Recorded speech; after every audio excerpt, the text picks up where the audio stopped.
నేను గర్భము దాల్చవలసి వస్తుందని గాని, నేను గర్భము దాలుస్తానని గాని ఊహలలో కూడా లేని వ్యక్తులను దేవుడు దర్శించబోతున్నాడు.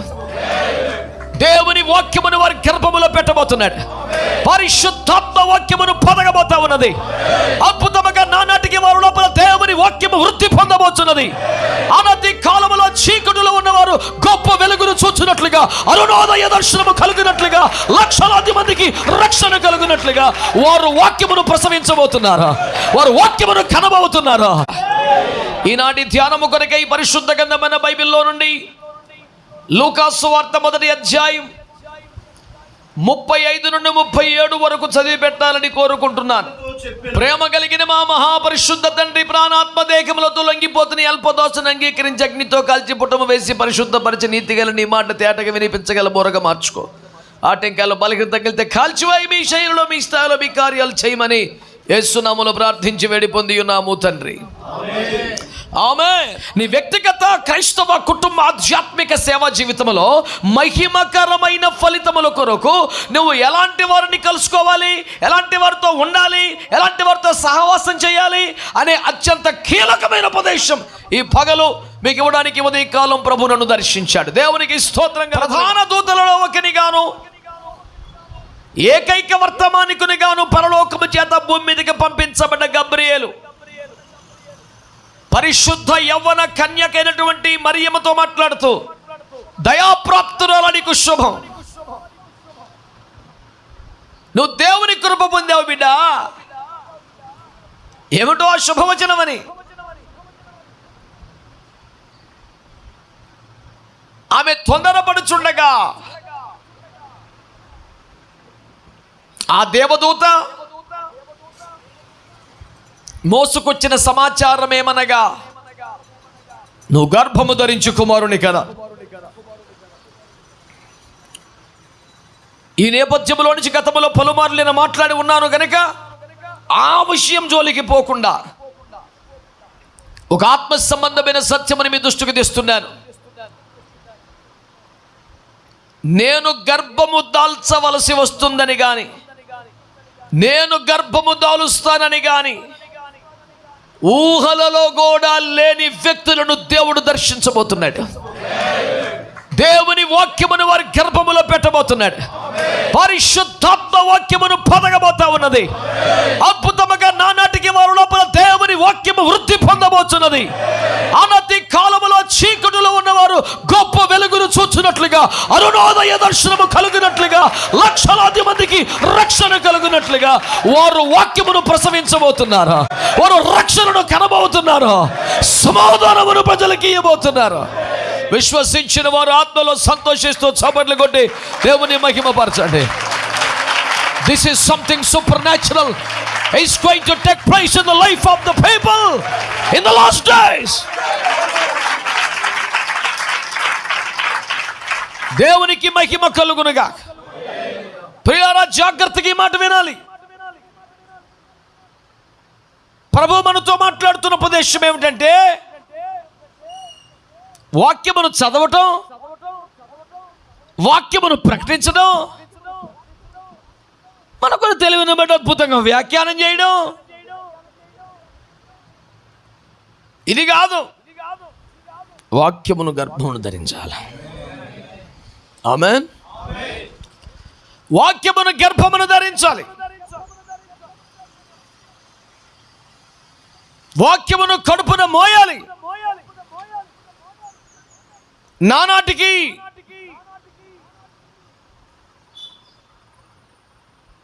గర్భిణీ స్త్రీ భారముతో ప్రసవ వేదనతో ఉండునట్లు దేవుని వాక్యమును మనము ధరించిన వారమై బ్రతకాలి భూమి మీద.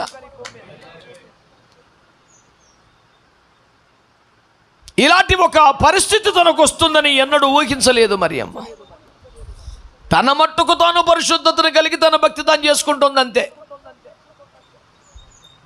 అలాంటి ఒక స్థితి వస్తుందని తను ఎన్నడూ ఊహించలేదు.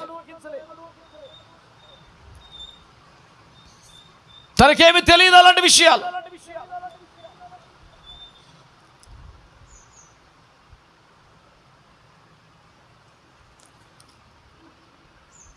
తన బతుకు తాను బతుకుతూ చేసుకుంటున్న గబ్రియేలు మరి వద్దకు పంపబడి నువ్వు దేవుని వాక్యమును గర్భమును ధరించబోతున్నావని మాట్లాడిన సంగతిని మీకు జ్ఞాపకం చేస్తున్నాను. దేవుడు ఆమెను ఎంపిక చేసుకోవటం, ఆమెను వాడుకోవటం, ఆమె దేవర లక్షకు లోకానికి రావటం, ఇదంతా మనకు తెలిసిన ముచ్చటే. నా పాయింట్ ఏంటంటే, ఈ సంగతి చెప్పిన తరువాత గబ్రియేలు ఇచ్చిన సలహా ఏంటంటే, కావాలంటే నువ్వు వెళ్ళి చూడు, మీ బంధువురాలు పాస్టమ్మ గారైనటువంటి ఎలిజబెతు దేవుని వలన దర్శింపబడింది, ఆమెకిది 6వ నెల అని చెబితే సంభ్రమాశ్చర్యాలకు అయినటువంటి మరియమ్మ ఉన్నపాటున యోదయలోకి పరిగెత్తుకుని వెళ్ళి ఎలిజబెతును కలవటాన్ని మీరు జ్ఞాపకం చేసుకోండి. ఈ పూట దేవుడు మనకు జ్ఞాపకం చేస్తున్న మాట ఏమిటంటే, బిడ్డలారా, ఈ పూట ప్రభు మనకు జ్ఞాపకం చేస్తున్న మాట ఏమిటంటే,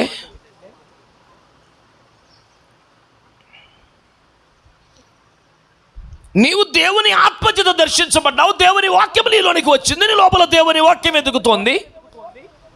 రాబో కాలములో గొప్ప రక్షణ జనములు కలుగునట్లుగా నీవు ఒక సాధనంగా వాడబడబోతున్నావు. నీ ద్వారా జనములకు రక్షణ వెలుగు కలగబోతుంది.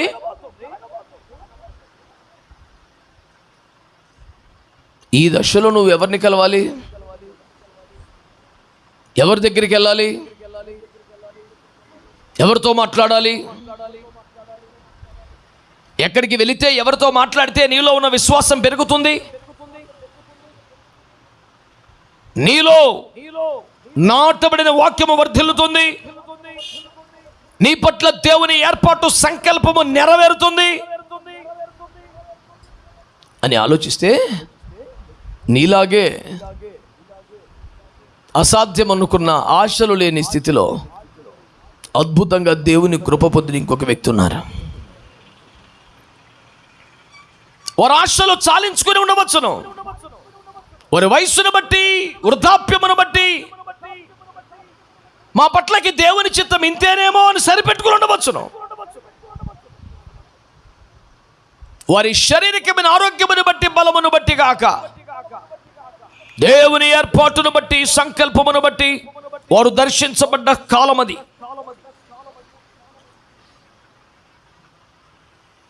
వారు కూడా అద్భుతాన్ని పొందారు, వారు కూడా దర్శింపబడ్డారు, వారు కూడా దేవుని ప్రణాళికలో భాగమయ్యారు. జకర్యా ఎలీషబెతులు అనే దంపతులకి దేవుడు యోహాను అనే ఒక ప్రవక్తని, దైవజనుణ్ణి, ఏలియా ఆత్మయు శక్తియు కలిగి భూమి మీద వాడబడవలసిన ఒక దైవజనుణ్ణి ఇవ్వాలి అనేదైనా నిత్య సంకల్పం. అయితే ఆ ఏలియా ఆత్మయు శక్తి కలిగి ప్రభు కొరకు ఆయత్తపడి ఉన్నవారిని సిద్ధపరచవలసిన ఆ యోహాను యేసు ప్రభు వారి భూలోక పరిచర్యకు మార్గం సరళం చేసేవాడు గాను, యేసు ప్రభు వారికే బాప్తిసం ఇచ్చేవాడు గాను నియమించబట్టం కూడా దేవుని ప్రణాళికలో భాగమే. మరి యేసు ప్రభువుకి సమకాలీకుడుగా పుట్టాలి కదా. ఆయనకు బాప్తిసం ఇవ్వాలంటే, ఆయనకు ముందు పరిచర్య చేయాలంటే, మార్గం సరళం చేయాలంటే, వీళ్ళకి 70-80 సంవత్సరాల వయసు వచ్చింది, ఏనాడో పెళ్ళయింది, ఆనాడే పుడితే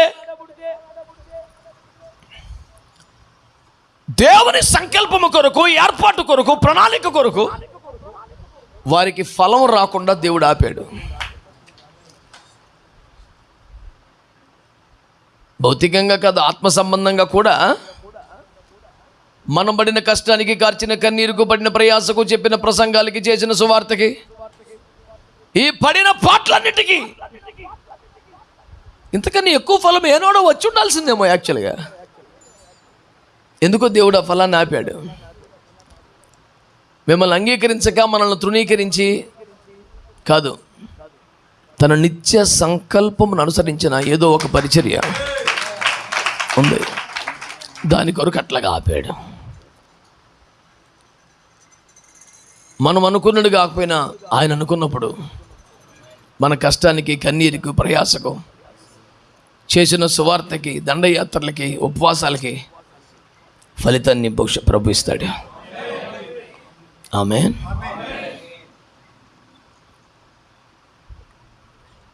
దేవుని ఏర్పాటులో నీలాగే ఇంకొకరు భాగమయ్యారు. దేవుని సంకల్పంలో ఒకరు భాగమయ్యారు. లోకమంతటికి రక్షణ కలిగించే ప్రణాళికలో మీలాగే ఇంకొకరిని నేను ఎంపిక చేసుకున్నాను. వాళ్ళు కూడా ఈ పర్పస్ మీదే, ఈ ఏర్పాటు మీద ఇంతకాలం వేచి ఉన్నారు. ఈ కార్యం కొరకు వారు నిలుపు చేయబడ్డారు. తమ పట్ల దేవుని ప్రణాళిక, ఉద్దేశం, ఏర్పాటు, సంకల్పం నెరవేరాలనే ప్రయాసపడుతున్నారు.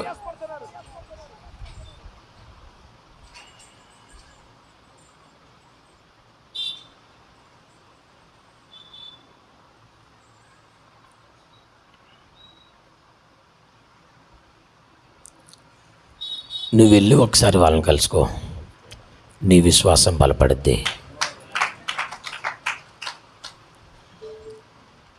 ఆ క్రీస్తు జననానికి సంబంధించిన క్యారెక్టర్స్ అన్ని మీరు చూస్తే ఎలిజబెత్ గారు కాక ఇంకెవరైనా మరియమ్మని ఎంకరేజ్ చేసిన మాటలు మాట్లాడారు? అసలు కన్న తల్లిదండ్రులు కూడా తృణీకరించి గెంటేశారుగా. ప్రసవ వేదన పడుతుంటే కన్న తల్లి కూడా చోటివ్వలేదుగా, చాటివ్వలేదుగా, సహకరించలేదుగా, జాలి పడలేదుగా, రోడ్ల మీద వదిలేశారుగా. దేవుని ప్రణాళికను అర్థం చేసుకోలేని వారు, దేవుని ఏర్పాటును గ్రహించలేని వారు, దేవుని సంకల్పములోనికి రానివారు, నీకెంత బాగా తెలిసిన వారైనా బంధువులైనా వ్యర్థమే కదా. అంటే ప్రారంభం నుంచి మాకు బాగా అసోసియేషన్ అండి, వ్యర్థమే కదా. నువ్వు ఎవరిని కలుసుకుంటే మేలు, ఎవరితో ఉంటే మేలు, ఇలాంటి దర్శనం, ఎలాంటి భారం నీకున్నది, ఏదైతే భారమో, నీకు ఎలాంటి దర్శనం అయితే ఉందో, నువ్వు ఎలాగ ఎంపిక చేయబడ్డావో, ఏ ప్రణాళికలో ఉన్నావో, దేని కొరకు కనిపెడుతున్నావో, ఏది మోస్తున్నావో, అలాగే దేవుని చేత దర్శింపబడి ఆ భారము, ఆ బాధ్యత, ఆ తపన, ఆ ఆరాటం, ఆ సమర్పణ ఇవన్నీ ఉన్నవాడైతే నీకున్న విశ్వాసం ఏమన్నా ప్రోత్సహించబడుద్ది. అసలు అద్భుతాలు నమ్మనైతే, దూతల పరిచయం నమ్మనోడైతే, దేవుని ఏర్పాటు నమ్మనోడైతే, దేవుని సంకల్పం నమ్మనోడైతే, ఇంకా తలరాత విధిరాత నేడిచే పాస్టర్లు ఉన్నారు. మరి ఇంకేం చెప్తాం? మరి మీరు నమ్ముతారా విధి? ఏనండి పాస్టర్ గారు ఇంకా విధి, తలరాత, నా కర్మ, నా అదృష్టం, నా దురదృష్టం, నా రాత అంటే ఇంకేం చేస్తామండి? బైబిల్ రాసిన రాతలన్నీ అడిగి ఏమి ఎక్కలా. ఇన్ని రాతలు ఎక్కలేదు కానీ అని ఎవడో బస్ స్టాండ్ కూడా 5 రూపాయలు తీసుకొని చెప్పిన రాత బాగా అర్థమైంది. సేవకులు మనం చెప్పుకుంటూ, అయ్యగారులు మనం చెప్పుకుంటూ, ఇంకా రాతల మీద, గీతల మీద నమ్మకం ఏడ్చబడుతూ నువ్వు ఏడ్చేస్తావు పని. ఆ పద్ధతి, ఆ క్రమం, ఆ నడిపింపు నీకు ఎట్ట సెట్ అయిందయ్యా?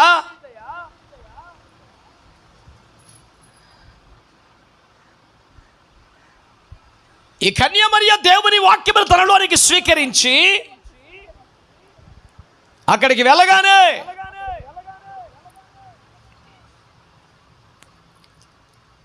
వెళ్ళగానే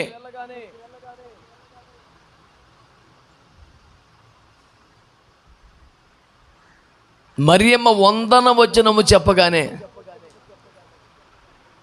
ఆ తల్లిగారు ఎంతో సంతోషపడిపోయారు. ఆ వాడిన భాష చూస్తే మనకు ఆశ్చర్యం అవుతుంది. ఏంటమ్మా ఎలా వచ్చావండి అనాలిగా యాక్చువల్గా, ఎందుకంటే లీవ్లో ఉన్నారు, సెలవులకి యోదయకి వెళ్ళారు.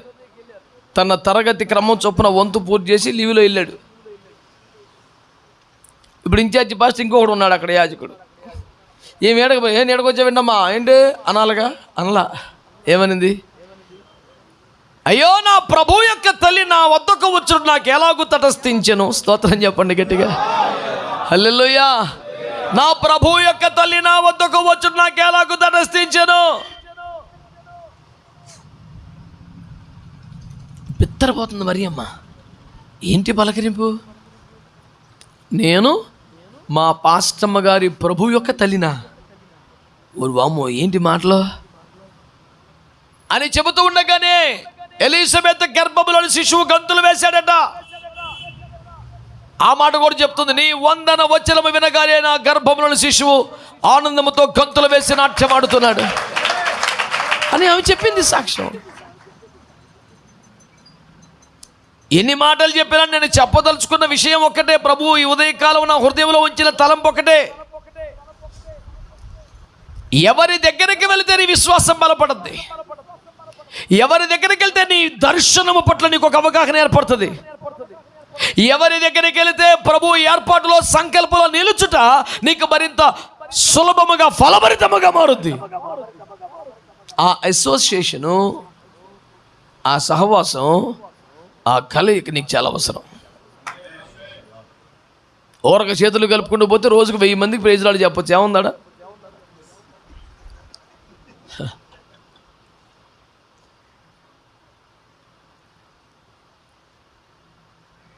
నీ పట్ల దేవుడు కలుగున్న ప్రణాళికకి, ఏర్పాటుకి, దర్శనానికి, సంకల్పానికి ఉపయోగపడేట్టుగా ఉండాలి కదా. నీకేడ 1000 రూపాయలు వస్తే, నీకేడ 100 రూపాయలు వస్తే చూసుకుంటూ పనినట్టయిద్ది.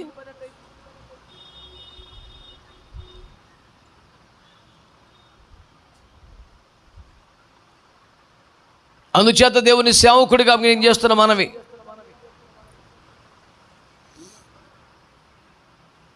ఎవరిని చూస్తే, మళ్ళీ చెప్తున్నాను, నీ విశ్వాసము ఇంకా బలపరచబడుతుందా? ఎవరి మాటలు వింటే నీవు వినిన పొందబోతున్న అద్భుతం కొరకైన విశ్వాసం నీకు ఇంకెక్కువ అవుద్దో? ఎవరితో సహవాసము చేస్తే నీ దర్శనం అభివృద్ధి అవుతుందో? నీవు నమ్మి స్వీకరించిన దేవుని వాక్యము ఏ మాటల వల్ల నీలో వృద్ధి పొందగలదో అలాంటి వ్యక్తులను కలుసుకునుట, సహవాసం చేయటం నీకు చాలా ప్రయోజనకరం.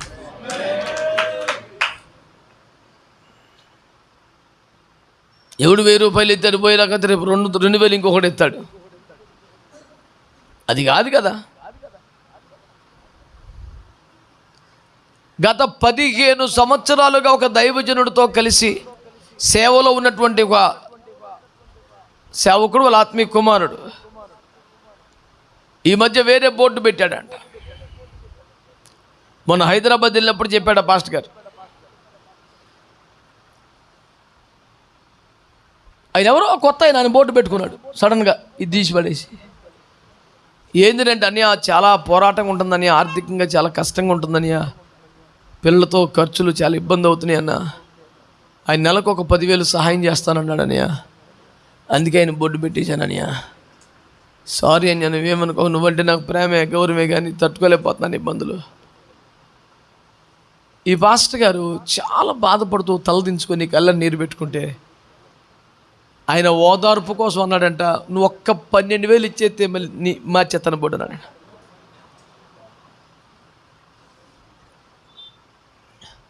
ఇక అద్భుతమైన వ్యక్తిని ఏమన్నాలో మీరు చెప్పండి.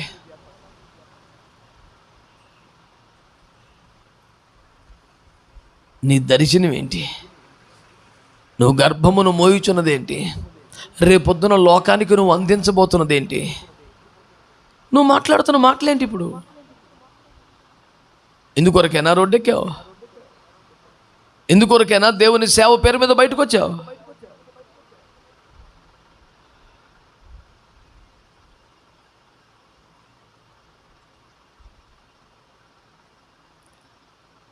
ప్రభు తన వాక్యం ద్వారా మనతో ఈ పూట మాట్లాడుతున్న సంగతిని కొంచెం సీరియస్గా తీసుకోండి. నేను ఎప్పుడూ ఒక మాట చెప్తాను, కొన్ని సంవత్సరాలుగా చెబుతున్నాను, మనుష్యులందరితో సమాధానము కలిగి ఉండండి, కానీ పరిశుద్ధులతో మాత్రమే సహవాసం చేయండి. ఎవరితో తగు పెట్టుకొని, కొంతమంది అతి పరిశుద్ధులు ఉన్నారు, వారు ఎవరు వందనం చెప్తే కూడా తీసుకోరు. మళ్ళీ వాళ్ళకి ఉపదేశం లేదు, అతిచ్చే అలా అతిచ్చే అంటే ఉపదేశము లేనంత మాత్రం, నీకు తెలిసిన మర్మాలు తెలియనంత మాత్రం వాడికి సర్వభ్రష్టుడా? అన్యునిగా సుంకరగా ఎంచుకోవాల్సినంత అవసరం ఉందంటావా? ఓ చిటపట్లాడిపోవటమే కానీ చూస్తేనే వాళ్ళు నామకర్తలు, వాళ్ళకి ఆత్మ లేదు, అభిషేకం లేదు, ఉపదేశం లేదు, నీకు ప్రేమ లేదు. ఉపదేశం లేనివాడు వ్యర్థుడని లేదు, కానీ ప్రేమ లేనివాడు వ్యర్థుడని ఉంది. అసలు ఉపదేశ సారమే ప్రేమ రాయి అంటే, ప్రేమ పేరు మీద, ఉపదేశం పేరు మీద ప్రేమ చూపించకపోవడం నాకు అర్థం కాదు. మతిశుద్ధి లేని మాటలు. అందుచేతనే నేను మీ అందరికీ చాలా స్పష్టంగా చెప్పగలుగుతున్న సువార్త ఉపదేశం ఏమిటంటే, ఎవరిని కలుసుకున్నట్టు నీకు అవసరం, నీ ఆధ్యాత్మిక జీవితానికి అది చాలా ముఖ్యమని గమనించు. ఏదో ఒక సహవాసం, ఏదో ఒక నడిపింపు, ఏదో ఒక పెళ్లి చెప్పు, ఏదో ఒక ఫ్రెండ్షిప్, ఏదో ఒక కవరింగ్ దెబ్బతినేస్తావు. బాగా ఆలోచించి ప్రార్థన చేసి ప్రార్థన పూర్వకంగా ఎంపిక చేసుకో. ఈ విషయంలో 100 మంది సలహాలు అడగకుండా గదిలోకి వెళ్ళి తలుపులేసుకొని ప్రార్థన చేసుకో. దేవుడు ఇచ్చిన నడిపింపుతో ముందుకెళ్ళి దాన్ని ఫేస్బుక్లో పెట్టి నాకు ఎట్ట అనిపిస్తుంది, మీ సలహాలు చెప్పగలరు? ఎవడు పడతాడు, ఏదో చెప్తాడు. ఇలాంటి చెత్త చెత్త ఐడియాలు వస్తాయి.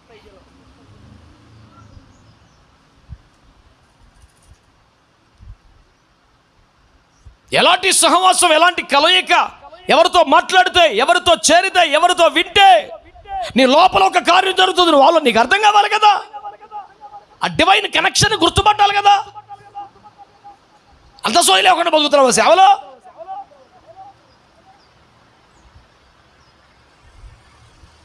లూకా సువార్త 24:32 చదవండి.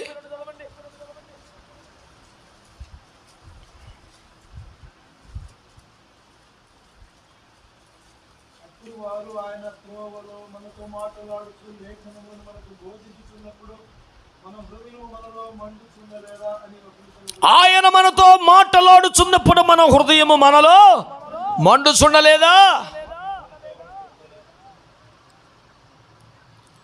ఇలాంటి ఎక్స్పీరియన్స్ నీకు ఎక్కడ కలిగింది? ఆ సహవాసాన్ని, ఆ సంబంధాన్ని నువ్వు మనసులో పెట్టుకో.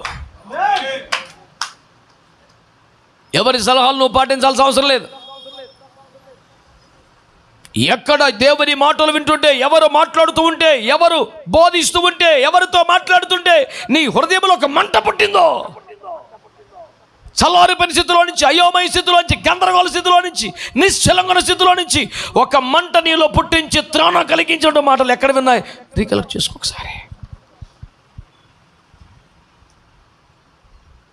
కన్నులు తెరవబడితే కానీ ఆ మ్యాటర్ అర్థం అవ్వలేదు వాళ్ళకి.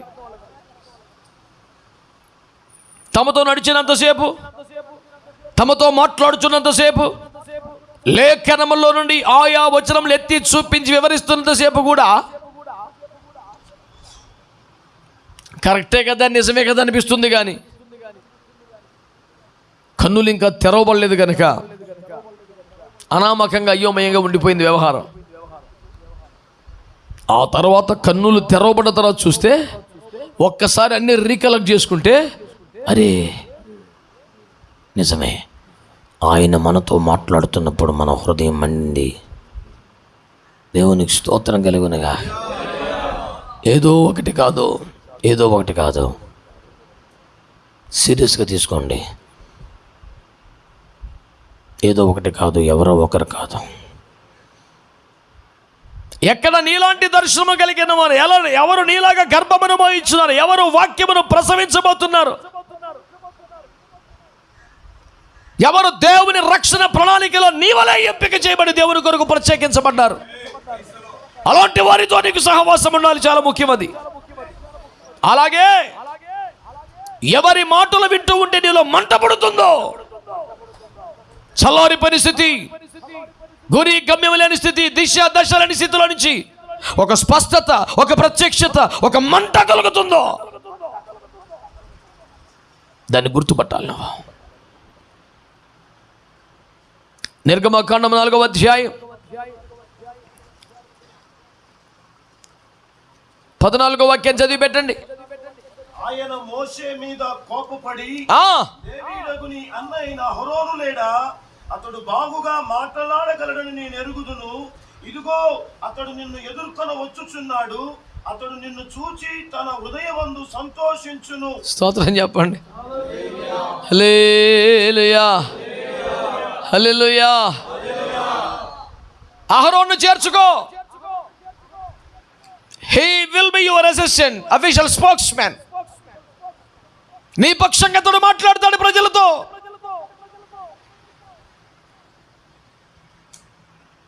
నీ అన్న అహరోను మంచి వాక్చాతుర్యం కలిగిన వాడు, మంచిగా మాట్లాడతాడు. అని చెబుతూ నిన్ను చూడగానే అతడు హృదయంలో సంతోషిస్తాడు. ఇప్పుడు అహరోను నాయకుడు, క్షమించాలి, మోషే నాయకుడు. అహరోను అతనికి సహకారిగా నియమించబడ్డాడు. వయసులో పెద్దోడు అయి ఉండొచ్చు. అంటే ఇప్పుడు అహరోను ఎవరిని వెంబడించాలి? ఎవరితో అసోసియేట్ అవ్వాలి? ఎవరిని నాయకుడిగా కలిగి ఉండాలి? ఎవరిని వెంబడించాలి? ఎవరికి సహకారిగా ఉండాలి? ఎవరి చేతులను ఆదుకోవాలి? ఎవరి నడిపింపులో గుడారపు సేవలు చేయాలి? ఎవరిని చూడగానే హృదయంలో ఒక సంతోషం కలుగుతాం.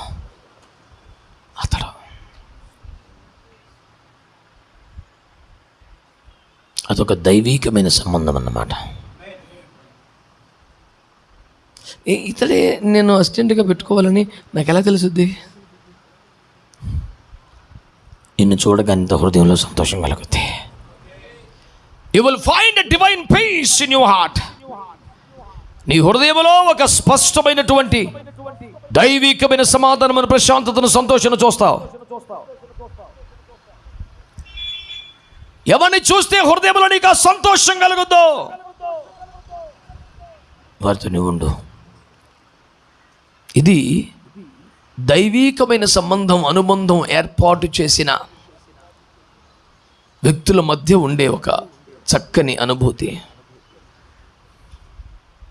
నీకు అలాంటి అనుభూతి కలగగానే నువ్వు అర్థం చేసుకోవాలి, నేను ఉండాల్సిన స్థలం వ్యక్తిగతుడు.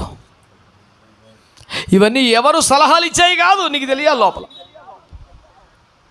నీ లోపట నీ ఆత్మలో నీకు అర్థమయ్యే దాన్ని బట్టే నిర్ణయం చేసుకోవాలా. నాకు ఇలా అనిపిస్తుందని నువ్వేమంటావు అని ఇంకొకరిని అడిగి చేసుకోవాల్సింది కాదు. ప్రభు నామానికి స్తోత్రం కలుగునుగాక. ఆమేన్, హల్లెలూయా. ఇలాంటి ఒక అనుబంధం, ఆప్యాయత, సహవాసం నీకు ఏర్పడితే రూతు గ్రంథం 2వ అధ్యాయములో బోయసు పొలములో కనికరమును పొందింది రూతు. ఎంత కనికరమును పొందిందంటే రాళ్ళు గింజలు ఏరుకొని అవకాశం ఇస్తేనే కనికరం అని భావించింది. కానీ ఆ పొలము యొక్క యజమాని అంటాడు, బిడ్డ నీకు దాహమైతే నువ్వు బావి దగ్గరికి వెళ్ళి నీళ్లు తాగవలసిన పని లేదు. యజమానుల కొరకు ఇక్కడ కుండలలో నీళ్లు పడతారు, నువ్వు కూడా ఇక్కడ తాగు. వెళ్ళవలసిన పని లేదు.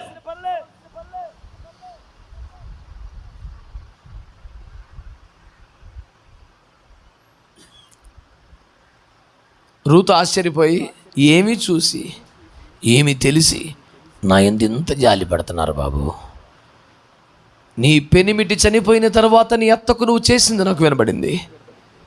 నువ్వు సర్వశక్తుని రెక్కల కింద సురక్షితంగా ఉండటానికి వచ్చావు అని భరోసా ఇచ్చి ధైర్యం ఇచ్చి మాట్లాడాడు. ఇంటికి వచ్చి అత్తమ్మకి సాక్ష్యం అంతా చెప్పింది. అప్పుడు 22వ వచనంలో నయోమి అంటది, నా కుమారి అతని చెలికత్తెలతోనే పనిలోకి పోవచ్చు, వేరొక పొలములోని వారికి నువ్వు కనబడకపోవటం మంచిది. నువ్వు ఆదరించబడ్డ స్థలం, నువ్వు సంరక్షించబడ్డ స్థలం, నువ్వు పోషించబడ్డ స్థలం, నువ్వు ఆశించిన దానికంటే అధికమైన కృప పొందిన స్థలం. అందుచేత వేరొక చేనిలోని వారికి నువ్వు కనబడకపోవడమే మంచిది.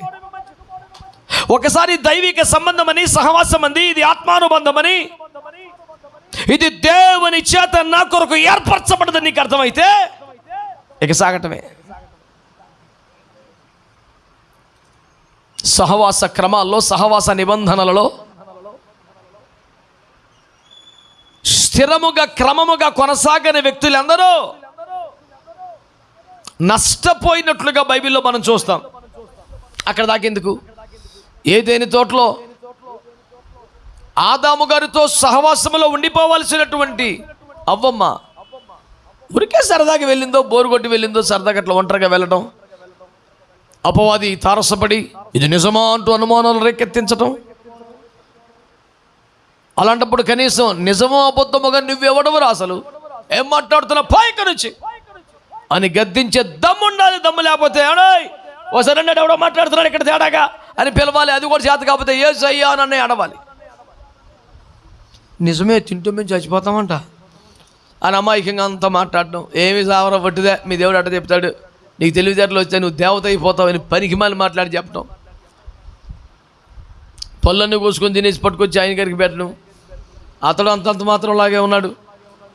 ఇక ఆమె ఇస్తే ఇక ఆలోచించడా, తినిపారేటివేనా, తినేసాడు. పంపకోలేదు, వేసుకుని సింపుల్గా పండు బయటపడాలి అంతే. తన పోలిక, తన స్వరూపం, తన ఆత్మ, తన మహిమ, తన తోట, తనతో సహవాసం చేతల బాబు బయటకు వెళ్ళాడు అంతే.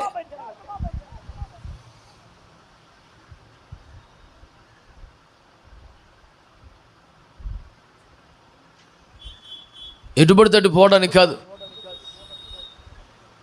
యాకోబు కుమార్తె దీన కూడా పట్టణం చూద్దామని వెళ్ళిందంటే అంతే సంగతులు. ఆమె బ్రతుకు నాశనం అయిపోయింది, అన్నయ్యలు హంతకులుగా మారిపోయారు, యాకోబు కొమ్మకి దరిద్రం వచ్చేసింది, అందరూ చంపేత కత్తులేసుకొచ్చారు. ఇన్ని తలకాయ నొప్పులు దేనికి?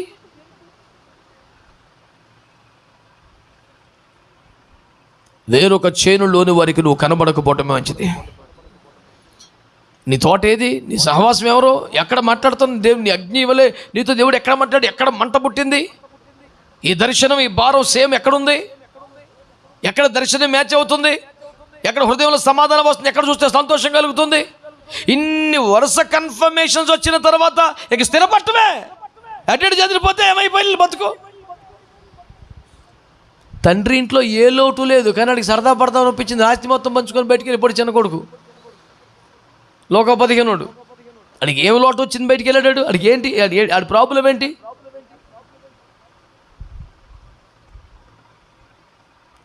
ఇక్కడంతా కొరతగా, వెలితిగా, పిచ్చి పిచ్చిగా కనపడింది. పందుల దగ్గర కూర్చున్నాక నా తండ్రి ఇంట పనివారు సైతం సమృద్ధిగా తండ్రి ఇంట సమృద్ధి ఉందని నీకు ఎప్పుడు తెలిసిందిరా? పందులు ఒక్కొక్క తను అంతుంటే నువ్వు ఎవడురా మా పొట్టు మీద పడ్డావు సైతానా అని పందులు తిడుతుంటే, ఛీ, మా తండ్రి ఇంటికాడ కూలోళ్ళు శుభ్రంగా తింటున్నారు. మరి తండ్రి ఇంట సమృద్ధి ఉందన్న ఫీలింగ్ నీకు ఆ రోజు ఉంటే బయటకు వచ్చేవాడు కాదు వీడు. అప్పుడు లేదు, బోరు కొట్టేసిన తండ్రి ఇల్లు. ఎప్పుడు పొద్దున్నేసి ఇదే రొటీను. నిన్న స్నేహితులతో సంతోషపడతారు. ఒకసారి బయటికి వెళ్తే, స్నేహితుల దగ్గరికి వెళ్తే, పందుల దాకా వెళ్తాం ఎట్లా ఉంటుందో ఇది తెలియకే పెద్దలు కూడా అదే ఎక్స్పెక్టేషన్ మీద ఉన్నాడు. నేను నా స్నేహితులతో సంతోషం ఎప్పుడైనా మేకపిల్లి ఇచ్చావా? తమ్ముడు ఎంజాయ్ చేస్తాను, నేను అమ్మాయికి ఇంట్లో ఉండిపోయినాడు, ఎంజాయ్ చేస్తాను, అమ్మాయి ఆడు ఎంజాయ్ చేయట్లా, ఎంజాయ్ చేద్దాం అనుకుని వెళ్ళి పందులతో తన్నించుకున్నాడు. అక్కడ ఒక్కొక్క పంది మూతితో గంటుతుంటే, తన్నుతుంటే, మా పొట్టు తింటావిందిరా, ఎవడురా నువ్వు అని అసహించుకుంటుంటే, మా తండ్రి ఇంటికి వెళ్ళిపోతాను.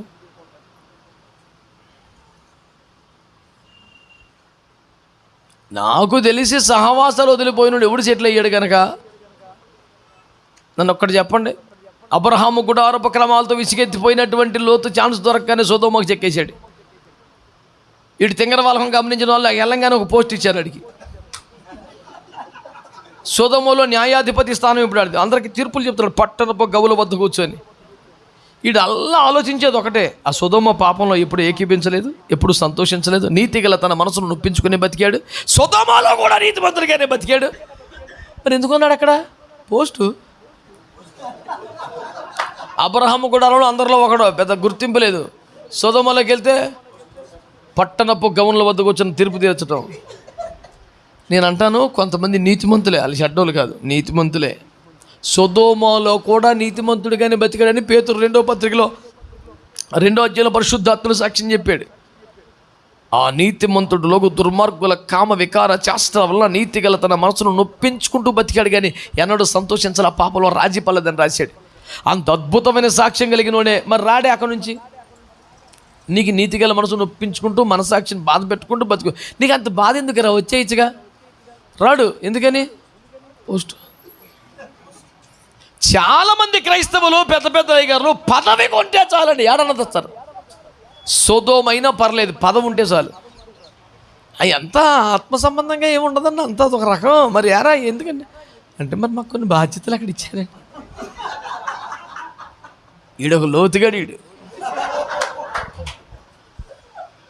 చాలా లోతుగా ఆలోచిస్తాడు అనుకుంటాం, కానీ ఉత్తిదే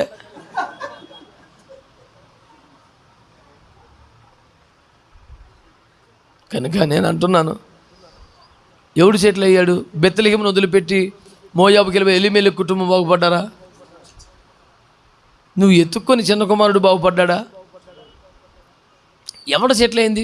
దీనమ్మ లైఫ్, పట్టణం లైఫ్ అంతా బ్రహ్మాండంగా ఉందా? ఎవరు బాగున్నారు? నిన్ను దేవుడు ఎక్కడ ప్రతిష్ఠించాడు? నీ కొరకైన వ్యక్తిగా ఎవరిని దేవుడు పరిచయం చేశాడు? నీ దర్శనం ఎవరి దర్శనంతో మ్యాచ్ అవుతుంది?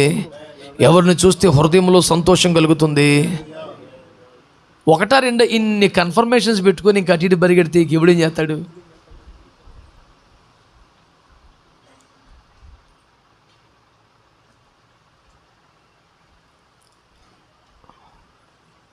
ఒక ఆత్మ సంబంధమైన సహవాసాన్ని, ఒక దైవీకమైన అనుభవాలు కలిగినటువంటి పరిస్థితిని,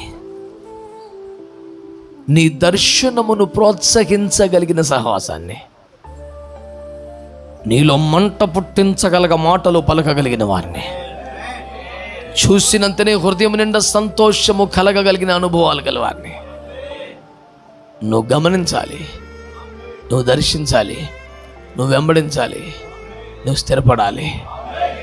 నీలో దేవుడు ఉంచిన దర్శనం, నీ ద్వారా జరగాల్సిన సేవ, నీ వలన నెరవేర్చబడవలసిన దేవుని ప్రణాళిక, వీటి ద్వారానే సంపూర్ణమవుతాయి. తగినంత జ్ఞానము, వివేచన, నడిపింపు దేవుడు మనందరికి అనుగ్రహించి ఆ చొప్పున ఆశీర్వదించునుగాక. ప్రార్థన చేసుకుందాం.